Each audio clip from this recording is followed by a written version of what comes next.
بسم اللہ الرحمن الرحیم۔ حضرت ابو ذر رضی اللہ تعالیٰ عنہ فرماتے ہیں کہ رسول کریم صلی اللہ علیہ وآلہ وسلم نے فرمایا کہ جب کوئی بندہ دنیا سے بے رغبتی کرتا ہے تو اللہ تعالیٰ اس کے دل میں حکمت اگا دیتا ہے اور اس سے اس کی زبان میں گویائی دیتا ہے اور اسے دنیا کے عیب، اس کی بیماریاں اور ان کا علاج دکھا دیتا ہے اور اسے دنیا سے جنت کی طرف سلامت نکالے گا۔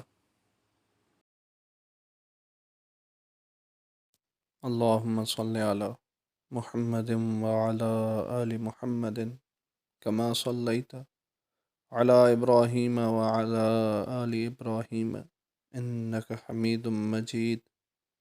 اللہم بارک علی محمد وعلی آل محمد کما بارکت علی ابراہیم وعلی آل ابراہیم انک حمید مجید۔